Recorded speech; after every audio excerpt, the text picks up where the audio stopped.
नमस्कार दोस्तों, स्वागत है आप सबका आज की एक नई वीडियो में। आज की वीडियो कुछ हटके होने वाली है और मैं आपको ये इस बात की पूरी गारंटी देता हूँ कि आज की वीडियो जो है आपकी ज़िंदगी में कोई ना कोई छोटा से बड़ा चेंज लेके आने वाली है। क्योंकि आज की जो वीडियो है वो कुछ आपके थिंकिंग प्रोसेस में एक ऐसा बदलाव लेके आ सकती है जिससे कि आपके आने वाले समय में आपकी जो ज़िंदगी है और आपको ज़िंदगी को देखने का नज़रिया है वो बिल्कुल ही बदल सकता है। तो मेरी आपसे गुजारिश है कि इस वीडियो को बहुत ध्यान से देखिएगा। आज की जो वीडियो है उसका जो मेन टॉपिक है वो है रिटायरमेंट। मेरे पास बहुत सारे मैसेजेस आए हैं, मेरे पास बहुत सारे कमेंट्स आए हैं जिसमें लोगों ने रिटायरमेंट और रिटायरमेंट प्लानिंग के बारे में बात की है। तो मैंने सोचा क्यों ना आज रिटायरमेंट प्लानिंग के ऊपर ही बात करें। तो आज कुछ रिटायरमेंट प्लानिंग के ऊपर ही बात करने वाले हैं जो कि बहुत ही ज़्यादा हमारी ज़िंदगी में ज़रूरी है। मेरी आपसे गुजारिश है कि इस वीडियो को आप बीच में बिल्कुल मत छोड़िएगा। हो सकता है ये वीडियो थोड़ी लंबी हो जाए, इसीलिए मैंने ये कोशिश की है कि इस वीडियो को 2 पार्ट में हम लॉन्च करेंगे। एक इस संडे को जो आज आप देख पा रहे हैं और एक नेक्स्ट संडे को इसका सेकंड पार्ट आएगा। तो फर्स्ट हम आज पहले टॉपिक की बात करते हैं। तो चलिए शुरू करते हैं all about retirement and retirement planning.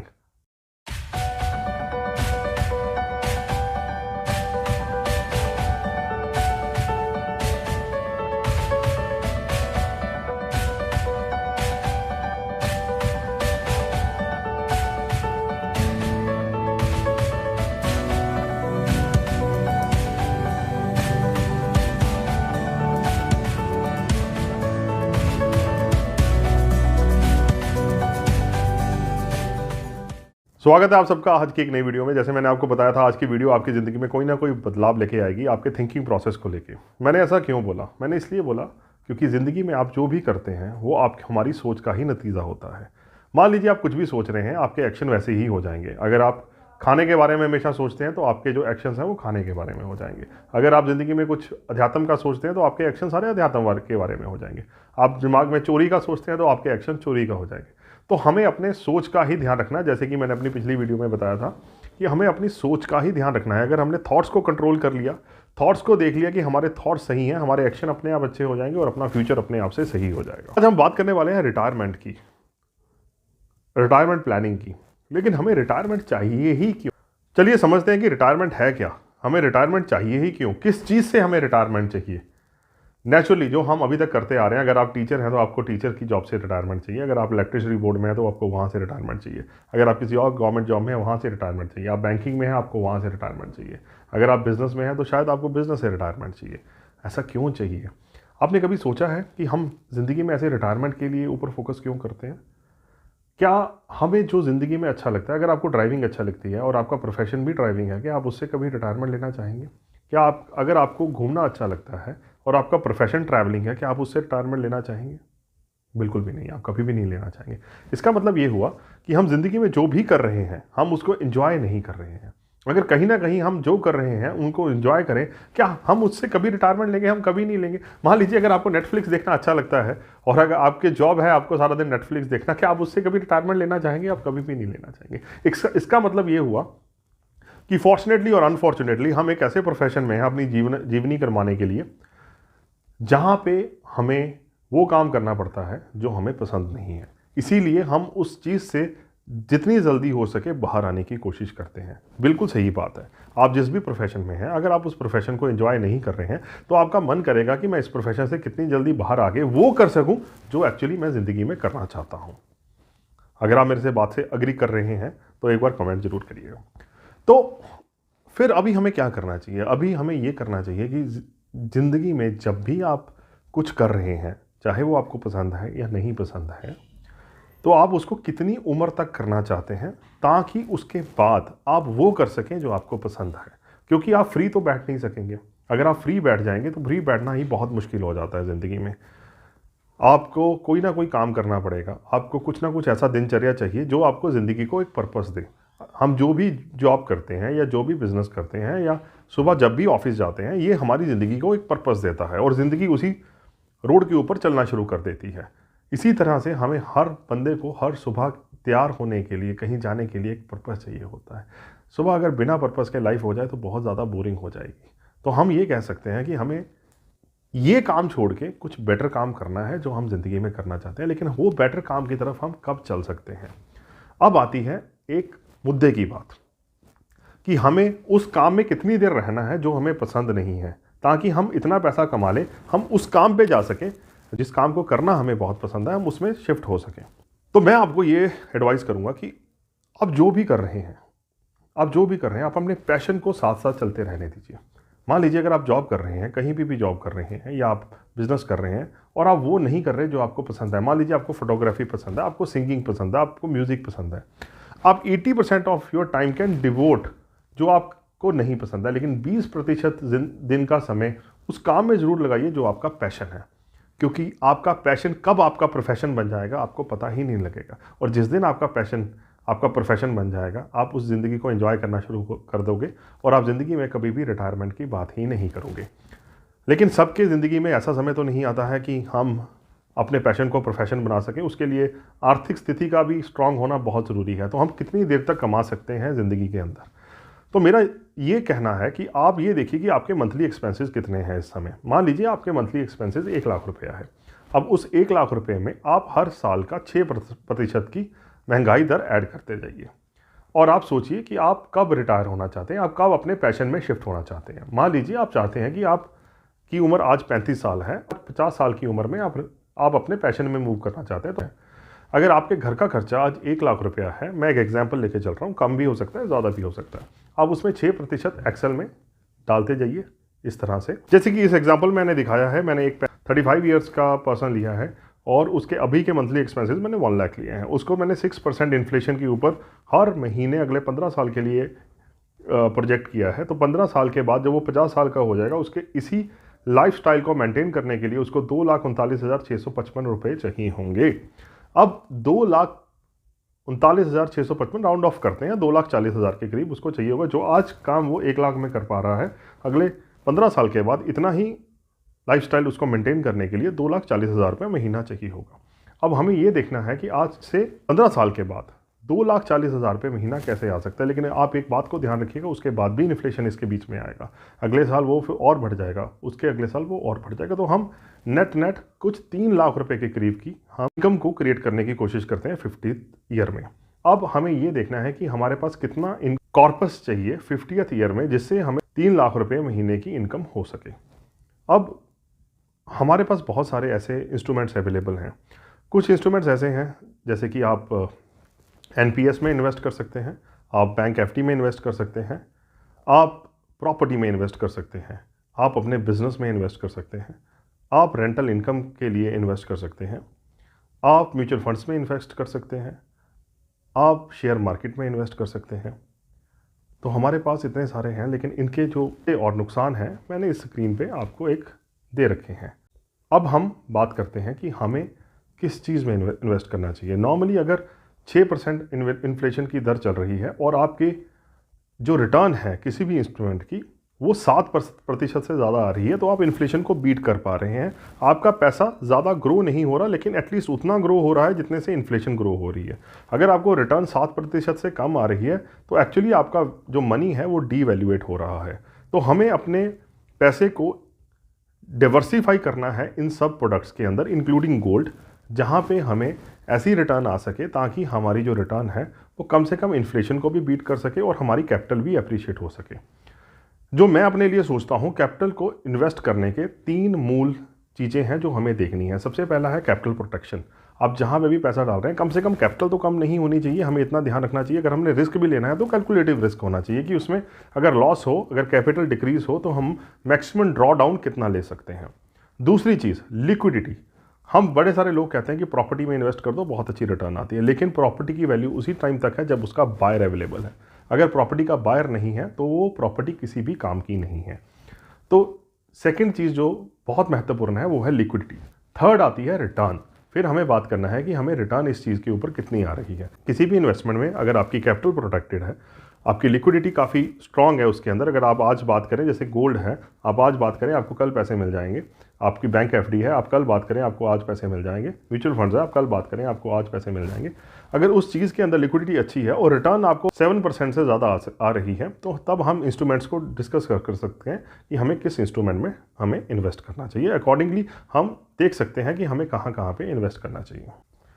अब मैं बात करने वाला हूँ पहले इंस्ट्रूमेंट की जिसके ऊपर मेरी आज की वीडियो पूरी कॉन्सेंट्रेटेड है। सबसे पहले हम बात करने वाले शेयर मार्केट। अगर हम बात करें, शेयर मार्केट पहले भी चल रही थी, आज भी चल रही है और कल भी चलती रहेगी होपफुली। लेकिन बड़े सारे मेरे मित्र ये बात कहते हैं कि शेयर मार्केट में जिसने भी इन्वेस्ट किया है उसने अपना पैसा खो के ही बाहर आया है। लेकिन मैं ये बात कहना चाहता हूँ कि जो शेयर मार्केट है, इट्स अ ट्रेडिंग। ट्रेडिंग का मतलब होता है कि एक बंदा लूज़ करता है तो एक बंदा गेन करता है। अगर सभी के सभी बंदे ही लूज़ कर रहे हैं तो इसमें गेन कौन कर रहा है? इसका पॉसिबल तो हो नहीं सकता ना। इसका मतलब इतने सारे लोग जो लूज़ कर रहे हैं तो कोई ना कोई तो गेन कर रहा होगा शेयर मार्केट के अंदर। तो जब मैंने इस पर जो अध्ययन किया तो मेरे को ये समझ में आया कि मार्केट के अंदर 97% ऑफ द लोग ऐसे हैं या 95% लोग ऐसे हैं जो पैसा गवा के बाहर आ जाते हैं। हर बंदे का एक रिस्क टेकिंग एपेटाइट है। किसी का 1 लाख, 2 लाख, 4 लाख, 5 लाख, 10 लाख, 15 लाख। जब वो कैपिटल अपनी गवा देता है वो शेयर मार्केट से अपनी तौबा कर लेता है और बाहर आ जाता है। लेकिन 5% लोग ऐसे हैं जो बहुत पहले से शेयर मार्केट में हैं, जिन्होंने अपना प्रोफेशन शेयर मार्केट बना रखा है और बहुत अच्छे से पैसा कमा रहे हैं। तो मेरे दिमाग में ये क्वेश्चन आया कि इन 5% लोगों और 95% लोगों में क्या डिफरेंस है? ऐसा क्यों है कि ये 5% लोग पैसा हमेशा बना पा रहे हैं, 95% लोग पैसा क्यों नहीं बना पा रहे हैं? जब मैंने इसका अध्ययन किया तो अध्ययन करने के बाद जो मैंने काफ़ी सारे यूट्यूबर्स को देखा, मैंने काफ़ी सारे मेंटर्स की बात सुनी, तो एक जो कंक्लूज़न निकल के आया वही आपके सामने पेश करने की कोशिश कर रहा हूँ। जब मैंने ये सीखा तो मेरे को ये समझ में आया कि ज़िंदगी डिसिप्लिन मांगती है। अगर हम डिसिप्लिन में रहते हैं तो चीज़ें सही हो सकती हैं। लेकिन शेयर मार्केट में हमें डिसिप्लिन कहाँ पे रहना है, हमें करना क्या है? आपने कभी देखा है सिर्फ में जो लोग इन्वेस्ट करते हैं सिस्टमैटिक इन्वेस्टमेंट प्लान में, वो उसमें क्या हम डालते हैं? उसमें हम उसको एक डिसिप्लिन में ही डालने की बात करते हैं। सेविंग्स है क्या? What is saving? Saving is discipline. जिस चीज़ में आप डिसिप्लिन, आप होम लोन की ईएमआई देते हैं, आप डिसिप्लिन में डालते हैं। आप आरडी की इंस्टॉलमेंट दे रहे हैं, आप डिसिप्लिन में जा रहे हैं। आप सिप दे रहे हैं, आप डिसिप्लिन में। जब भी आप कोई चीज़ ऐसी करेंगे जो चीज़ आपको डिसिप्लिन में डालती है, आप हमेशा प्रॉफिटेबल ही बाहर आएंगे उसके अंदर। तो आपको अपने आप को डिसिप्लिन में रखना है। शेयर मार्केट ही क्यों? शेयर मार्केट के 2 फायदे हैं। एक तो इन्फ्लेशन को हमेशा बीट करती है और इसकी रिटर्न सबसे बेहतरीन रहती है। और जब से शुरू हुई है तब से हमारे साथ चल रही है। हमारी कैपिटल हमारे पास ही रहती है, लिक्विडिटी की कोई प्रॉब्लम नहीं है और रिटर्न सबसे बेहतरीन है। इसीलिए शेयर मार्केट अच्छी है। लेकिन अगर हम डिसिप्लिन में करें, कैलकुलेटिव रिस्क लें और हम देखें कि हमें करना क्या है, अभी हमें करना क्या है, इसके ऊपर थोड़ा फोकस करते हैं। जब मैंने ये देखा कि 5% लोग जो पैसा बना रहे हैं वो कैसे बना रहे हैं और क्या मैंने इसमें से, जो मैंने अभी आपको बात बताई, जो कि मैंने मेंटोर से सीखा, तो मैंने क्या सीखा है? तो मैंने ये देखा है कि this is a game of probability. Probability की गेम कैसे है? हम बात करने हैं कि अगर हम एक गेम खेलते हैं टॉसिंग अ कॉइन, मान लीजिए हेड्स आता है तो आप मेरे को 500 देंगे, अगर टेल्स आता है तो मैं आपको 500 दूंगा। हम ये गेम खेलते हैं, आज शुरू करते हैं और अगले 3 महीने तक लगातार इस गेम को खेलते रहते हैं। हम दोनों 1-1 लाख रुपया लेके टेबल पे बैठते हैं और इस गेम को शुरू करते हैं। आपको क्या लगता है 3 महीने अगर हम इसी गेम को खेलते रहे, रिजल्ट क्या आएगा? आपने सही जाना, इसका रिजल्ट कुछ भी नहीं निकलेगा। हो सकता है 500-1000 रुपये का हेर फेर हो, लेकिन हम उतने पे ही उठेंगे जितने पे हमने शुरू किया था, क्योंकि जो इसमें विनिंग प्रोबेबिलिटी है, आपकी भी एक है, मेरी भी एक है। तो दोनों की जब विनिंग प्रोबेबिलिटी सेम होती है तो जीतने के चांसेस कम हो जाते हैं या जीतने के चांसेस नहीं रहते, क्योंकि अगर हम इसमें डिसिप्लिन मेंटेन करेंगे तो कुछ भी नहीं होगा। हम उतने ही पैसों के साथ उठ जाएंगे 3 महीने के बाद जितना पे हमने स्टार्ट किया था। हो सकता है थोड़ा बहुत ऊपर नीचे हो जाए। अगर ऐसे ही अगर हम डाइस की गेम खेलते हैं, अगर मैं बोलता हूँ कि 1 2 3 4 आया तो आप मेरे को 500 देंगे, 5 और 6 आया तो मैं आपको 500 दूंगा। अब आप देखिए इस चीज़ के अंदर प्रोबेबिलिटी चेंज हो गई है। मेरे जीतने के चांसेस बढ़ गए हैं। मेरे जीतने के चांसेस जो है वो 4/6 हैं, आपके जीतने के चांसेस जो हैं वो 2/6 हैं। इसका मतलब क्या हुआ? इसका मतलब ये हुआ कि इस गेम में आपके जीतने के चांसेस जो हैं वो 0.33 रह गए हैं और मेरे जीतने के चांसेस जो हैं वो 1.67 हो गए हैं। इसका मतलब ये हुआ कि अगर हर 6 गेम के बाद जो हम खेलेंगे उसमें 4 बारी मैं जीतूंगा और 2 बारी आज जीतेंगे। अगर मैं इस गेम को कॉन्टिन्यूसली 3 महीने में खेलता रहता हूं तो 100% मैं इसमें से कुछ ना कुछ बना के निकलूंगा। अभी आपने कभी सोचा है जितने भी कैसीनो के ऑनर्स हैं या जितने भी लॉटरी डीलर्स हैं वो अपना पैसा कैसे बनाते हैं? ये सारे का सारा एल्गोरिथम है। चलिए मैं आपको दिखाता हूँ कैसे। कैसीनो की गेम की बात करते हैं। आपने ये रूले गेम तो देखा होगा। रूले गेम में क्या होता है? रूले गेम में एक बॉल को घुमाया जाता है जिसमें नंबर्स होते हैं। अगर आपके सामने 1 से लेकर 36 तक नंबर रहते हैं और आप एक नंबर पे अपना पैसा लगाते हो, अगर आपका नंबर आ जाता है तो आपको 36 गुना पैसे मिलते हैं। आपकी विनिंग प्रोबेबिलिटी कितनी है? आप बोलेंगे 36 1/36, लेकिन नहीं, आपकी विनिंग प्रोबेबिलिटी है 1/37, क्योंकि इसमें एक ज़ीरो भी है। तो इसमें क्या है? इसमें 0 से लेकर 36 तक नंबर है। तो आप अगर 37 बार इस गेम को खेलते हैं तो आप इसमें एक बार जीतोगे, क्योंकि आपके विनिंग के चांसेस जो हैं वो एक हैं 1/37। और आप कितने पैसे जीतोगे? आप 36 रुपये जीतोगे। अगर आपने 37 बार एक एक रुपया लगाया है और आप 36 रुपये जीत रहे हो, तो आपके हारने के चांसेस 100% हैं कि आप 1 रुपया 37 गेम्स में एक बार हार के निकलोगे। इसमें आपके पास पॉजिटिव एज नहीं है, आपके पास नेगेटिव एज है। जब लेकिन जो भी बंदा आपको गेम खिला रहा है उसके पास एक पॉजिटिव एज है, उसको सिर्फ और सिर्फ इतना इंश्योर करना है कि आप इस गेम को बार बार खेलते रहें। तो मैं आपको बताने की कोशिश कर रहा था, यही तो है पॉजिटिव एज का कमाल। तो इसी को तो मैं कहता हूँ कि अगर आपके पास, आपने अच्छे से अध्ययन कर रखा है, आपने बैक टेस्टिंग कर रखी है और आपको लगता है कि आपके किसी भी ट्रेड में विनिंग के चांसेस 80% हैं और आपका जो विनिंग अमाउंट है वो 1:5 से ऊपर है। इसका मतलब क्या हुआ? इसका मतलब ये हुआ कि अगर आप हारेंगे तो आप 3000 रुपया या हारेंगे, अगर आप जीतेंगे तो आप 4500 रुपया जीतेंगे। और दूसरी बात, आपके विनिंग के चांसेस कितने हैं? मान लीजिए आपके विनिंग के चांसेस 70% है। इसका मतलब क्या है? आपको बस उसी गेम को हर रोज़ बार बार खेलना है और 10 बार के में आपकी 7 बार जीत होगी और 3 बार हार होगी। और 3 बार आप हारेंगे 9000 रुपया और 3000 पर डे के हिसाब से, और आप जीतेंगे 4500 × 7 के हिसाब से। यही तो है पॉजिटिव एज का कमाल। तो मैंने ये देखा कि जो विनर है वो सिर्फ एक डिसिप्लिन में रहते हैं, वो एक स्ट्रेटजी को फॉर्मुलेट करते हैं जिसमें उनकी विनिंग जो परसेंटेज है वो ज़्यादा होती है और जो उनकी विनिंग अमाउंट है वो अच्छी होती है। अगर उनकी विनिंग अमाउंट अच्छी है और विनिंग परसेंटेज उनकी ज़्यादा है, उनको सिर्फ उस डिसिप्लिन में उस चीज़ को बार बार करना है, जिसके कारण आज की डेट में एल्गोज आ चुके हैं। अगर आप एल्गोज में के थ्रू इसको ट्रेड करते हैं, आपको उसमें देखने की भी ज़रूरत नहीं है। ये जो पॉजिटिव एज है, ये अगर आप इस फिगर को देखेंगे तो रिस्क एंड रिवॉर्ड है कि आपका एक ट्रेड में रिस्क कितना है और आपको उसमें रिवॉर्ड कितना मिल रहा है और आपकी विनिंग परसेंटेज क्या है। अगर हमने एक बार ये कैलकुलेट कर लिया तो हम काम कर जाएंगे। आप इस पिरामिड को देखिए, आपने हमेशा देखा होगा। इसमें अगर आप ऊपर देखेंगे, ऊपर मात्र 1% लोग हैं जो हमेशा पैसा बनाते हैं। अगर आप नीचे से शुरू करेंगे, हर बंदा एक बार मार्केट में आने की कोशिश करता है। सेकंड लेवल पे आप देखेंगे 80% जो लोग हैं वो 2 साल में क्विट कर जाते हैं। कुछ लोग और रहे रहते हैं और 5 साल में वो 7% जो लोग हैं वो क्विट कर जाते हैं। जो बाकी का 1% है वही हमेशा तक बने रहते हैं। तो हमने क्या सीखा है यहाँ से? हमने ये सीखा है कि क्या आप मार्केट में भी पैसा बना सकते हैं अगर आपने होमवर्क किया हुआ है। शेयर परचेज का क्या मतलब? शेयर परचेज का मतलब है कि आप किसी कंपनी में अपनी हिस्सेदारी लगा रहे हैं। आप कोई ऐसा बिजनेस स्टार्ट करना चाहेंगे जिसका आपको पता ही नहीं है। अगर हमने कहीं पर भी कोई बिजनेस स्टार्ट करना है, हम उसके लिए कितनी रेकी करते हैं। हम ये सोचने की कोशिश करते हैं कि इस बिजनेस में मेरे को कल प्रॉफिट होगा या लॉस होगा, और इस बिज़नेस का क्या फ्यूचर है, इसमें गवर्नमेंट रेगुलेशंस का क्या इम्पैक्ट होगा और हम इसमें कैसे स्केल अप कर सकते हैं। लेकिन हम शेयर परचेज़ करते हुए क्या इन बातों का ध्यान रखते हैं? जब हम उस कंपनी में हिस्सेदारी डाल रहे हैं, क्या हमने एनालिसिस किया है कि उस कंपनी का क्या फ्यूचर है, उस पर गवर्नमेंट रेगुलेशंस का क्या फ़र्क पड़ेगा, स्केल अप के क्या चांसेस हैं? क्या ऐसा तो नहीं है कि ये प्रोडक्ट जो है ये कल अब्सोल्यूट हो जाएगा और मार्केट में इसकी क्या डिमांड है? अगर हम इन चीज़ों को थोड़ा फोकस करके चलें और हम बैक टेस्टिंग करके चलें और हम अपना एक स्ट्रेटजी बना के चलें और डिसिप्लिन में रहें, तो मार्केट आपको अच्छा खासा प्रॉफिट दे सकती है। अगर आप भी ऐसा करना चाहते हैं तो आप पहले इसके ऊपर बहुत सारा अध्ययन करिए, आप बहुत सारी बैक टेस्टिंग करिए, कुछ टाइम पे पेपर ट्रेड करके देखिए कि अगर मैं ये रोज़ रोज़ कर रहा हूँ, आप 1 महीना, 2 महीने, 3 महीने उसको रिपीट करके देखिए। अगर वो ट्रेड आपको ओवरऑल प्रॉफिट दे रहा है तब आप उसको मटेरियलाइज कर सकते हैं। तो आपको ये कब करना चाहिए? मैं ये कहता हूँ कि जब भी आपके पास कुछ कैपिटल है, चाहे वो 5 लाख है या 10 लाख है या 8 लाख है, आप इससे स्टार्ट कर सकते हैं और आप over a period of time इस ट्रेड को कैपिटलाइज कर सकते हैं। इसकी रिटर्न अच्छी है जो आपको हेल्प करेगी 50 साल की उम्र में जो आपको कैपिटल चाहिए उसको बनाने के लिए। जैसे कि हमने बात की थी, हमें 3 लाख रुपए की रिटर्न चाहिए होगी जब हम 50 ईयर्स के हो जाएंगे मंथली बेसिस के ऊपर। इसका मतलब अगर हम 10% की रिटर्न लगा के चलते हैं उस समय हमारी इन्वेस्टमेंट्स के ऊपर, तो हमें कम से कम 3 करोड़ 60 लाख रुपया चाहिए होगा। 3 करोड़ 60 लाख के ऊपर हमें 10% की रिटर्न के हिसाब से 36 लाख रुपए साल का मिलेगा, जिसका मंथली जो इंटरेस्ट है वो आपको 3 लाख के हिसाब से मिलेगा। इसमें से क्या क्या हो सकता है, 10% की रिटर्न कैसे आ सकती है, ये कभी अगली वीडियो में हम डिस्कस कर सकते हैं। लेकिन उसमें से सबसे बड़ा पार्ट ये भी रहेगा, अगर आप 10% की रिटर्न कमाना चाहते हैं तो आपको कहीं ना कहीं थोड़ा बहुत तो रिस्क अपनी ज़िंदगी में लेना ही पड़ेगा। अगर आप सेफ खेलना चाहते हैं तो आपके लिए फिक्स डिपॉजिट से अलावा कोई और ऑप्शन बचता नहीं।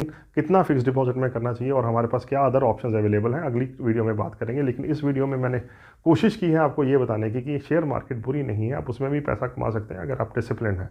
शेयर मार्केट ही क्यों, आप किसी भी चीज़ में पैसा कमा सकते हैं अगर आप डिसिप्लिन हैं। तो आशा करता हूँ ये वीडियो आपको बहुत अच्छी लगी होगी और आपका थोड़ा थॉट प्रोसेस चेंज हुआ होगा रिटायरमेंट प्लान को लेके।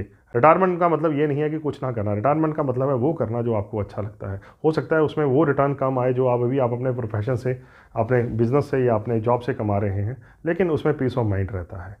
कब आप अपने पैशन को प्रोफेशन में कन्वर्ट कर सकते हैं, ये आपको डिसाइड करना है कि वो समय कब है। मेरे हिसाब से वो समय अभी है। आप अभी अपने पैशन के ऊपर काम करना शुरू करें, कम से कम 20% दिन का समय उसके ऊपर लगाएं और एक दिन ये पैशन प्रोफेशन हो जाएगा। सेकंड, आप कैसे अपनी इन्वेस्टमेंट्स को मैनेज करते हैं, वही डिसाइड करेगा कि आपके पास इतना कॉर्पस हो कि आप अपने पैशन को प्रोफेशन में बनाते हुए आपको कभी भी पैसे की तंगी ना लगे। वीडियो इन्फॉर्मेटिव लगी हो तो लाइक, सब्सक्राइब और शेयर करना मत भूलिएगा। इसके ऊपर और आप कुछ जानना चाहते हैं तो मेरे को कमेंट करिएगा, तो मैं अगली बार इसकी वीडियो बनाने की कोशिश ज़रूर करूँगा। आप सब स्वस्थ रहें, व्यस्त रहें और मस्त रहें। नमस्कार।